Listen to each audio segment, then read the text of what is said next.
Otafiire alabudde NRM obutazimba mutima olwa Nuupu okubona eggwanga nga ezimba ebitebe byayo timunange mwe ekyabalema ate bwe mulabanga Nuupu Bobi Wine bakikoze mwali badde muguma kubanga obwo bunafu bwammwe so nga ate munange Alien Skin kirabika ennaku ze ziweddeko ogw'obutemu talinange gyagenda gusimattukamu kubanga ab'embaale bo bakakasizza ne bamugamba nti munnange bwe kooligeza n'osala eyo kitegeeza nti eyiyo ku olwo bali babavuunise oliko olaamye Lokeki yatugambanga nti bwe mugendanga omwana wo bw'avanga onaagenda ku street gulirawo coffin. Kenzo ebimukwatako mu buzaale bwe Gen. Museveni ayasizza ebyama atubuulidde taata wa Kenzo omutuufu. Kale munnange bwe ntyo nkulamusizzaako gwe wenampuliriza wano ku Uganda at large era mu mikwesese gye ndi nnyo emimmonde n'emiwogo tugiriira ddala. Vakedo ennaku zino manyi kugamba Vakedo bw'akulirira osobola otemako amatabi asobole okubeera ng'ate afuna ennimi empya amatabi amapya agakula. Kale tuyinza okuba nga tugenda kumala akaseera nga wano Vakedo tabala ng'emiti gikyakula amatabi ate tumimpootinga kuva wabweru. Bwe ntyo maze okubeera nga nzijako ekiyinja zigometa yaffe nga etaaga mu buufu obwo bwonna nga gye nkuyisizza. Teweerabira aba Hillside View Apartments gye bali wali ejjanyi ku kyaki Entebbe Road. Bw'otuuka e Namulanda ekitende ekajjansi osobola okukyamira awo era bw'obuuza ejjanyi ku kyaki bajja kubuulirawo. Eyo ogenda okusanga Hillside View Apartments ezitemagana ng'omuntu omuli buli kimu era nga wifi weeri. Amasannyalaze tegavaako, security eri gguluggulu, transport gwe kasita obookinga nabo bajja kukunona. Beba Hillside View Apartments ate nga ne Maintenance Palace balina solar systems zonna. Bano nkugamba nti balina water heaters ez'omu binaabiro nga zikozesa solar, security lights zikozesa solar, water pumps zikozesa solar era musobola okulimako season zonna. CCTV cameras zonna zikozesa solar. Kakati buli kintu kyonna tukijje ku masannyalaze kuba twakoowa amasannyalaze agatabeerako ne biiru eziri waggulu. Waliwo ennaku zino mukwano gwange yangamba nti agula amasannyalaze mangi nnyo ne bamuwa units nga 100 naye agenda okwetegereza bw'ati nga mu nnaku ntono nnyo nnaku 2 yakukozesa units 17 naye nga talina nnyo kyateekako. Kwegamba byebyo ebiri wano mu kusasula kirabika nduuza ebintu byabatabukako dda ate babbi ababirimu bwe batyo babeera baagala kunoga mu ngeri kucapitalizingira ku oba oli akubutamanyaabo. Kakati Maintenance Palace weeri okuyamba okusevinga amasannyalaze ebintu ebimu bijje ku masannyalaze. Balina tiimu esobola okuyambako benstalling. Balina ebyamazzi byonna n'ebyamasannyalaze byonna. Osobola n'obakwasa ekizimbe ky'oba KDU bagiddaabirize babeere nga be bagirabirira mu byamasannyalaze n'ebyamazzi. Alright, tutandise muganda wange si byangu yadde n'akamu. Era obutambi nayise nabwo muganda wange kubanga bagamba nti lubaale w'omulamu takola ki tasamirirwa. Bw'atyo Otafiire nga akakasa obujja aba NRM bwe basitudde balaba Nuupu ezimba yasooka n'ezimba ekitebe basooka ne babeera bo tebapangisa ngo by the way Kamooja ewali essomero kati Nuupu School of Leadership ne bavaayo ne badda Makerere Kavule nga bonna bagireganda era sente za bisiyaga. Tuutwo munnange ebitebe bigenda biggulwawo kitegeeza ebitebe byabunadde eggwanga lyonna. Tugenze ekamuli wano kati tuli mbalala. Abasajja banyiize bagamba nti nedda. Jjukira bagamba Nuupu baagiwa emyaka 5. Emyaka 5 bwe ginaggwera kejja kuba tekyaliwo. Kati Nuupu weeri yeekubisizzaamu emirundi n'emirundi era byetuuseeko bingi nnyo nnyo. Era oli bw'aba abibuuza ati bagamba akali baakendoka. Kati bwe tuba twogerako kuzimba eggwanga muganda wange tosobola. Nabagamba tosobola kusuubiza waliwo omuwala omu mukwano gwange baava mu jiimu eyo twali mu jiimu kaakati naŋŋamba musajja oyo yaŋŋamba mbu singa nfuna olubuto bwe nfuna olubuto mbwagenda kungulira emmotoka mbuke ndufuna bwe nti ne mugamba naye ye emmotoka agirina nga simumanyi nti alina emmotoka oyo kuba ndudde nga ku hardware yeyongulawo ebintu mumanyi naye talina mmotoka nti yantutte mu hardware erandega emitayimbwa mingi kaakati abasajja bafera kaakati batufeze emyaka 10 gye batuferedde oli akajja obukulaakulanya eggwanga kitulaga akaseera katono nnyo just katono nnyo bwe kati tiwetaaga kumala myaka na myaka Amini yazimba byazimbi byonna bye batunze mu myaka 7 ebitebe bya Uganda byonna okwetooloola ensi yonna mu myaka 7 naye Otafiire alina obubaka era buno bubaka nsuubira okuba nga wabufunye naye olw'okuba nti muganda wange addingana amawolu yagajjamu omukkuto nti buli omu oba oli awo alina ekyenjawulo kyayinza okwongera munnange okakasa ensi nti tuli ku mulamwa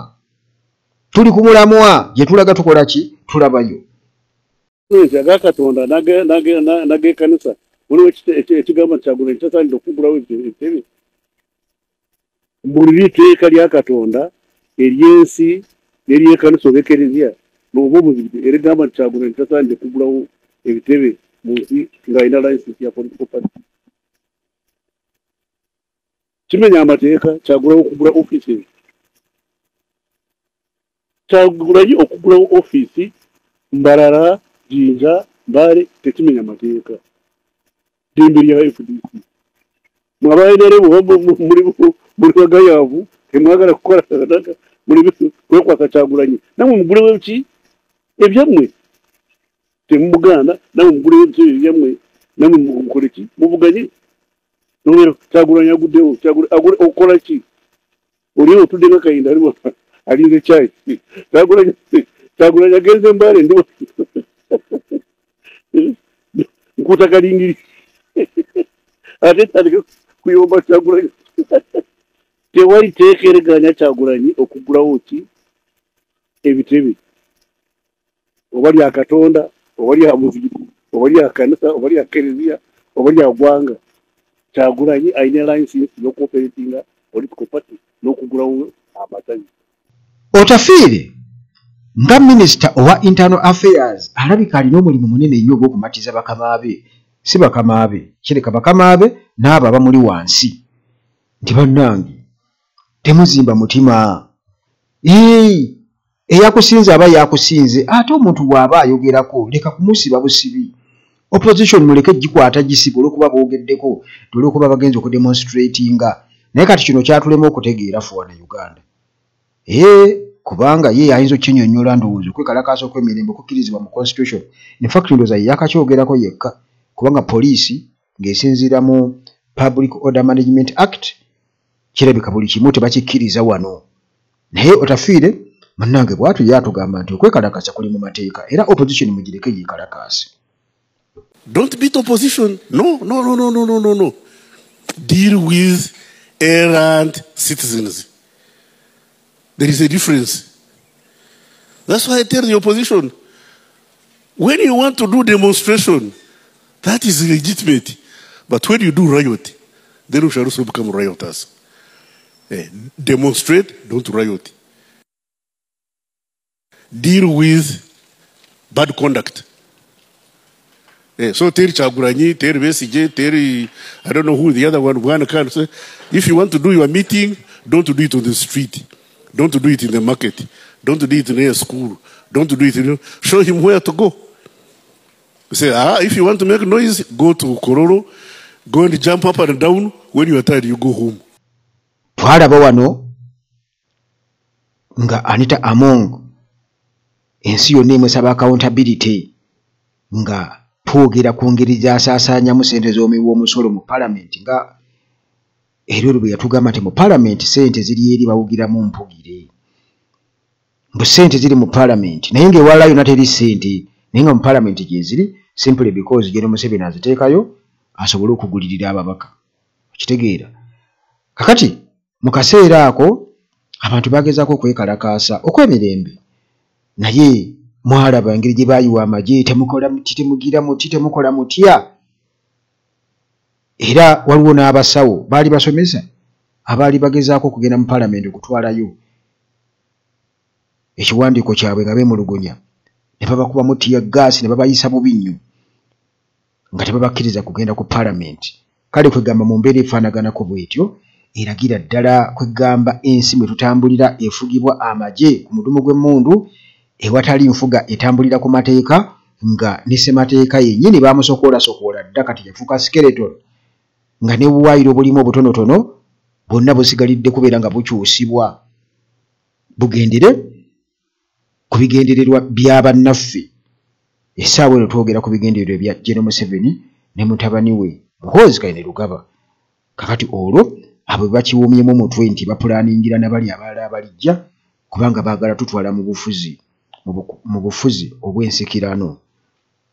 Baagala kukonvinsinga bannayuganda, ate nga mujja bawulira bannayuganda, kubanga balanze tugamba NRM erina okubeera mu buyinza emyaka 10 nabbanja.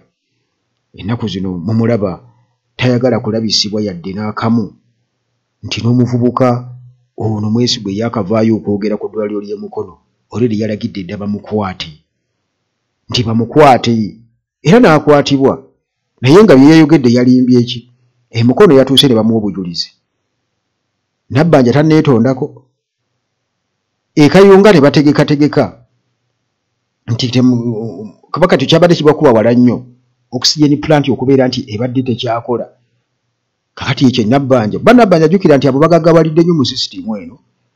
Oyo mumulabanga Fula naye akuba ssente, oyo bakuba ssente, abo babbye ssente okukamala obukamazi. Kati ekyo kyongera okulaga ekyo okiraba kiri evident nti ono alabika alina kyabikkirira. Nabbanja kuza mumukwate, ndagira bamukwate, naye nga taswadde na kuswala nti yatuuka Mukono abakyala ne bamugamba kituufu tuzaalira wansi, tukola tutya nti nsanze omukyala omu yazaala, kati obutanda obusatu obulala butanda buli buna kwe bazaalira mu ddwaliro eryo lyonna. Kale muganda wange kiri e Uganda olemwa, banze nabagamba nti oba oli awo Uganda okutereera abantu abamu balina kusooka kufa kuvaawo, baffe baveewo bagende eggwanga litereere, kubanga munnange kirabika bano bwe bagamba nti nkwatiraako ate bo batwala butwazi. Kakati munnange Alien Skin alulimu nawuliddeko nga bagamba nti yakwatiddwa, naye sinabaga konfaminga kye kituufu, siyagala nkulimbe, naye munnange omuvubuka top dancer mbadde sirabanga ku butambi bwe ku TikTok, naye nina ke nalabye muvubuka badde ali talented nnyo, kwegamba nga Mukama Katonda yamu omubiri ogugonda, amazina agabadde azina ayina engeri gyagiredde okuwulibwa ati, kwegamba nga ali talented nnyo, amazina ge gabadde siga bulijjo. Kati okutta omwana wa munno n'omutta kibi nnyo, olw'okuba nti gwe kati oli wakabi, mbugwe kati si gwe asoose okubeera owakabi, ate tolina wakabi by the way. Kakati munnange bannambaale bamugamba nti togezangako ne kakutanda n'osala n'ojja embaale. N'abeehoyima eyo nabo beewera, naye bano ab'embaale bagamba togezangako munnange n'ojja embaale, oba si kyekyo nti ojja kubanga weeziise era eyiyo bajja kuba munnange bavuunise kasi tojja embaale. Kirungi bamulabudde bwakati ejjuuzi ejjinja baamukuba, naye ne baddayo ejjinja n'agamba kati mulaba Alien Skin batera banne ababuyabuya banne bakifeesi banne batera okubeera ku mutimbagano nga bagamba nange Alien Skin Katonda yamutuwanga kirabo, bannange kyakoze abavubuka, akulaakulanyizza nnyo abavubuka, era nga naye kennyini bw'agamba, kubanga okusinziira ku byayogera Alien Skin agamba nti famire y'amayanja ye muli obubi, Palaso, Chameleon, Wizo tibe bamuli obubi. Jjukira nabo si be bali obulungi kubanga baliko ebyakalamaje, ndowooza oba nabo baagala ate ku kyezo zaabulizaawo kubanga nabo tetukwerabiranga by the way. Naye bonna siina gwe ninako kisakasa kijja kukutta kubanga nabali kalamaji baamwokya bwokya, kibi nnyo era obujulizi nga weebuli. Kakati munnange bw'atyo naye Alien Skin nga bwe kiri nti birds of the same feathers nga bwe yatugamba, kirabika ndowooza y'ensonga lwaki ennaku zino emmundu bazeetunuuliza n'abamayanja. Kakati bamugamba abantu b'Embale top dancer gy'abadde abeera era abakungubazi bwe batyo munnange babadde bali mu kuziika. Abagamba nti wasse omwana waffe naye gwe ke kali kutanda n'ojja Embale gwemanya nti eyiyo bavuunike top dancer Yugi mwana yabadde talented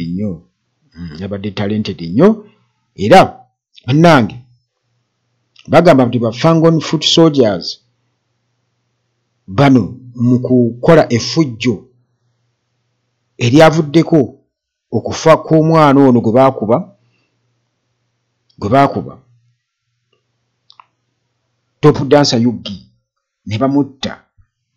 Bagamba nti fujjo munnange libaako bwe likoma, naye abantu nabo bwe banakolako effujjo ate oyinza kwegamba obutakyagala. Ne waliwo omuntu enda kweza yangamba nti kituufu kiri nti Alien Skin bw'akwatibwa n'asibwa nti bajja kuba bamuyambye, ejja kuba favor gy'ali, kubanga nti ekinaamutuukako kiyinza okubeera ekizibu ennyo okusinziira ku bantu nga bo bwe babiraba nti ekinaamutuukako abantu bennyini bagenda kumukolako, ate nga munnange teri agenda kumusaasira.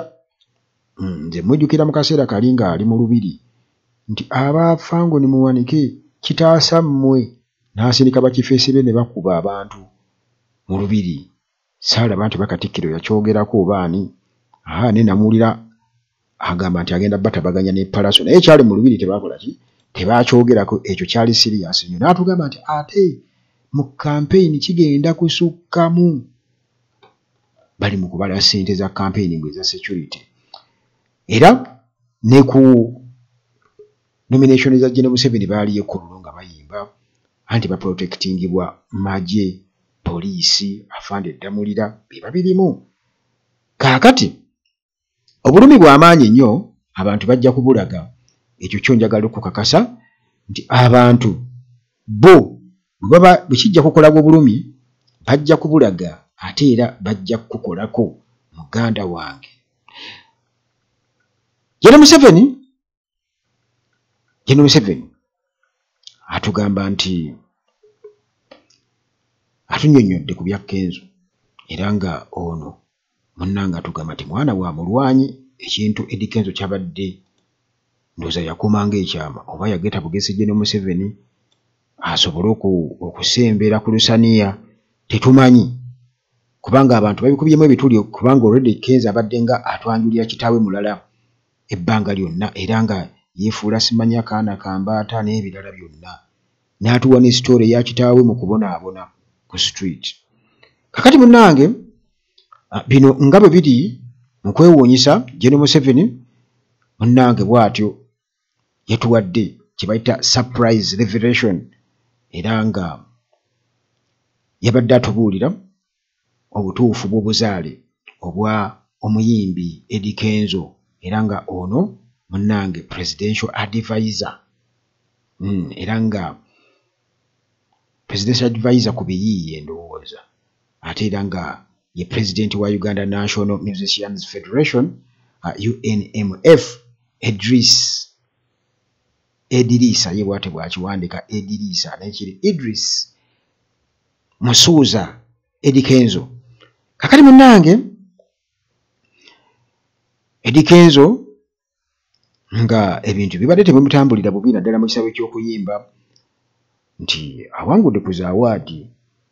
Kaakati munnange General Museveni atugamba nti taata we ate si ye Hassan Ssenyange nga gwe tubadde tumanyi eyafa mu 2012.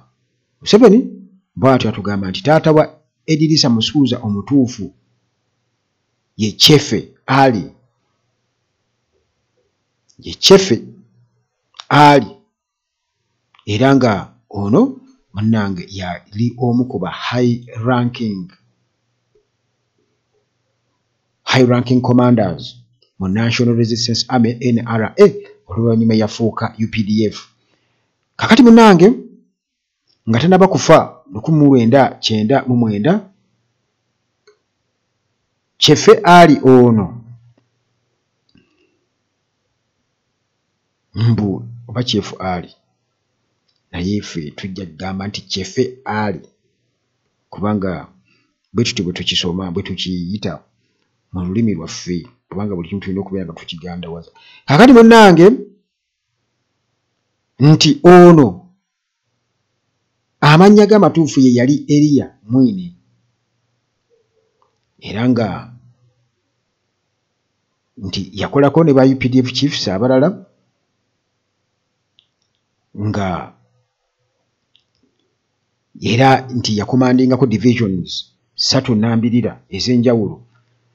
Kakati nga bali mu lutalo lw'emu nsiko mbu ajjukirwa nnyo olw'okuba nti yakulemberamu 11th Battalion era nti eno ye yasalako Simba Battalion Barracks Mbarara 1985. Kakati